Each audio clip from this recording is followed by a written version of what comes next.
একটু ভিডিও করবে। আমরা আছি এখন সিলেটের এই সুরমা নদীতে তৃতীয় সেতু, যেটা বর্তমানে সেলফি ব্রিজ।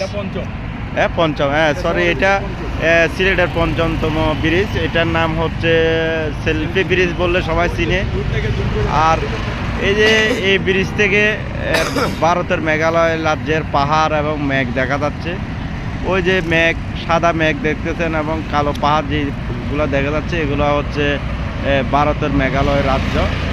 জুম করে আমি আপনাদেরকে একটু দেখাচ্ছি। ওই যে পিছনে যে সাদা মেঘ এবং কালো মেঘটা দেখা যাচ্ছে পাহাড়, ওই পাহাড়টা হচ্ছে ভারতের মেঘালয় রাজ্য। এখান থেকে খুব স্পষ্টভাবে দেখা যায় এই ব্রিজ থেকে। সেই জন্য এখানে সবাই আসে সেলফি উঠায়, সেই জন্য ব্রিজটির নাম হয়ে গেছে সেলফি ব্রিজ। আমিও বর্তমানে আছি, একটা সেলফি ওঠার জন্য আসলাম। আর এই যে নিচে হচ্ছে আমাদের এই সুরমা নদী, যেটার পারে সিলেট শহর অবস্থিত। সুরমা নদী, সুরমা নদীতে যে নৌকায় করে লোকজন পার হচ্ছে। পানির কিন্তু স্রোত, তীব্র স্রোত রয়েছে সুরমা নদীতে।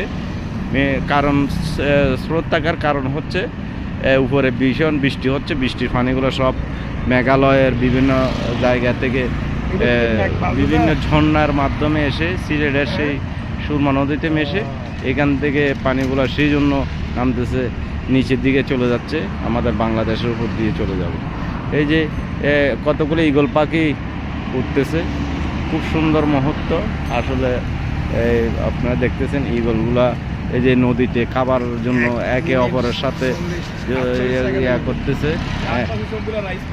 যারা একটু দড়ি রাখো, সুন্দর ধরো তো।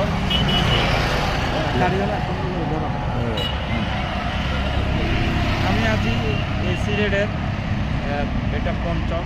সিলেটের মোট 5টা ব্রিজ, 5টা ব্রিজ হচ্ছে এটা 5তম। সবার শেষে এটা বাংলাদেশ। এই ব্রিজটি পাকা অবশ্য এটা সেলফি ব্রিজ নামে পরিচিতি।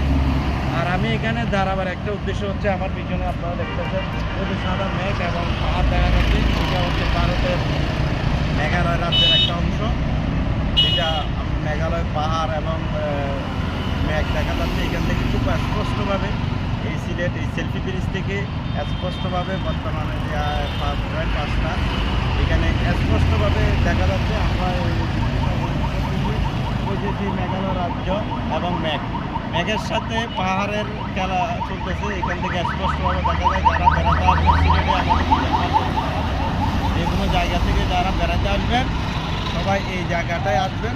একটা নির্দিষ্ট সময় নিয়ে আপনার ভারতের মেঘালয় রাজ্যের সৌন্দর্য এখান থেকে দাঁড়িয়ে উপভোগ করতে পারবেন।